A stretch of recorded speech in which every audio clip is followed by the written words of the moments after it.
তো হ্যালো বন্ধুরা, কেমন আছো তোমরা সবাই? আশা করি তোমরা সবাই খুব ভালো আছো। তো আমি একটা মোটর ভ্যানে আছি, তাই মোটর ভ্যানে খুব আওয়াজ হচ্ছে, তাই আমি কোনো ডাইরেক্ট অডিও দিতে পারছি না। তো আমি পরে তোমরা যারা আমার ভিডিও দেখো তারা মোটামুটি জানো যে আমার মেলায় একটা ব্যবসা আছে, ছোট্ট একটা ব্যবসা আছে।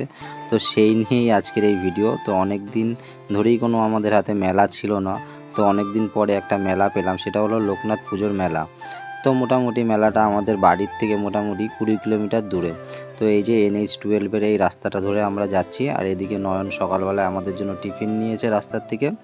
জানি না কি টিফিন আছে, সেটা তোমাদেরকে পরে বলছি। আর রাস্তার পাশে বাদিকে দেখলাম এখানে মানে রেলের ব্রিজের কাজ হচ্ছে, আর বাদিক দিয়ে একটা ট্রেন চলে গেল। তো সেটা আমার ফোনের ভিডিওতে তুলে রাখলাম। আর এখান থেকে দেখলাম একটা গাড়ি গেল, মানে যেরকম হয় না ওই যে ট্যুরিং বাইক, মানে ট্যুর ব্যাগ ফ্যাগ নিয়ে যাচ্ছে। তো দেখে খুব ভালো লাগছে। তো ফাইনালি আমরা আমাদের যেখানে মেলা হবে সেখানে এসে পৌঁছে গেছি। তো সবার আগে মেলাতে পৌঁছে আমরা আমাদের মেলার মালগুলো নামিয়ে নিচ্ছি, তারপর আমরা টিফিন করব। তো আমাদের টিফিন আজকে দিয়েছিল হচ্ছে নয়ন ভাই। তো আমাদের টিফিনে ছিল 3টে করে ছোলার ডালের কচুরি, আর ছিল আলু দিয়ে মটর দিয়ে একটা তরকারি। তো খেতে খুব ভালোই লাগছিল। আরও ভালো লাগছিল আমরা 3-4জন মিলে এক জায়গায় বসে যে খাবার খাচ্ছিলাম, তো সেটা আমাদের খুবই ভালো লাগছিল। আর এই যে সকালে খেলাম, এরপরে আমরা দুপুরে কিছু খাওয়ার সময়ই পাইনি, কারণ কাজের এত চাপ বেশি ছিল। তো তার কারণে আমরা খাওয়ার সময় আর পাইনি, আর বাড়ির থেকেও কোনো খাবার নিয়ে যায়নি। তো এইটাই আজকে আমাদের সকালের ব্রেকফাস্ট, দুপুরের লাঞ্চ, আর রাতের তো বাড়িতে গিয়েই খাবো।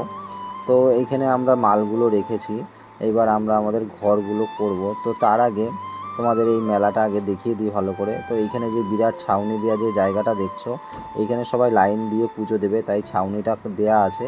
আর একটা কারণ হলো এখানে বসে খিচুড়ি মহাপ্রসাদ দেওয়া হবে। তো তার জন্য যাতে সবাই এখানে বসে খেতে পারে, তার জন্য এই ছাউনিটা করা। এখানে বহু দূর দূর থেকে লোক আসে বাবা লোকনাথকে পুজো দিতে, আর এই দিনকে প্রচুর লোকের সমাগম হয়, আর সবাইকে খিচুড়ি প্রসাদ খাওয়ানো হয়।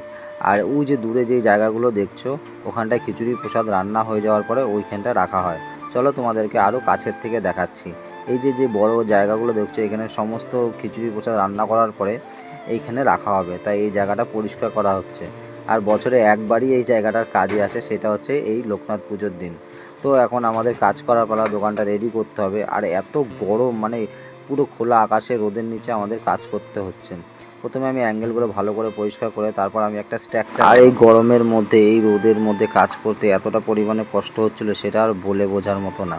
আসলে মেলাটা যখন চালু হয়, তখন যখন বেচাকেনা হয় তখন ভালোই লাগে, কিন্তু যখন আমাদের এই ঘর করতে হয়, ঘর ভাঙতে হয়, মাল গুছাতে হয়, তো তখন আমাদের খুব পরিশ্রম হয়। আমার হলো এই চ্যানেলের স্ট্রাকচার দিয়ে আমার দোকানের ঘরটা হয়। তো আমাকে কোনো সাপল দিয়ে মাটি খুঁড়তে হয় না বা বাঁশও খুঁড়তে হয় না। এতটা পরিমাণ রোদ না, মাথা ঘুরে যাবে বেশিক্ষণ রোদ থাকে। তবে এতক্ষণের মধ্যে শুধুমাত্র এই স্ট্রাকচারটা দাঁড় করিয়েছে। আর এদিকেও পুরো লাইন বাই লাইন কাজ করছে, সবাই দোকানপাট করছে। লাগছে না মেলা, হ্যাঁ যখন মেলা চালু হয়, যখন ইনকাম হয় তখন ভালো লাগে, কিন্তু তার আগে আর তারপরে যে পরিশ্রমটা, সেটা অনেকেই জানে না যারা একমাত্র মেলা করে। তো বন্ধুরা, এত গরম লাগছে আর কি বলবো। এই রোদের মধ্যে, এই গরমের মধ্যে পরিশ্রম করতে খুব কষ্ট হয়। বিশেষ করে সকাল থেকে কিছু খাওয়া হয়নি এখন।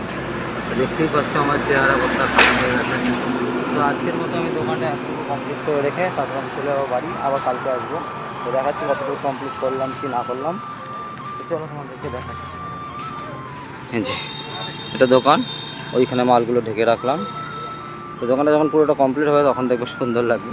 এখন দেখতে যেমনই লাগুক না কেন, তো এখন বাড়ি চলে যাবো, আর ভালো লাগছে না। তা আমার বন্ধু দেখি আর কতক্ষণ কাজ করে, আর কতক্ষণ? 8টা।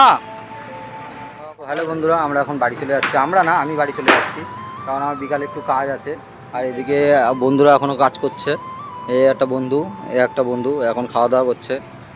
তো আমি বাড়িতে গিয়েই খাবো। তো আজকের মতো ভিডিওটা এই পর্যন্তই।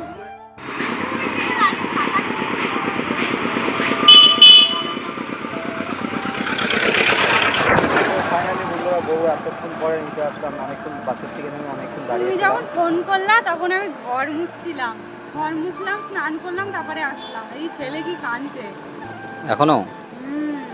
তো যাই, আজকের ভিডিওটা এই পর্যন্তই। তো টাটা সবাইকে।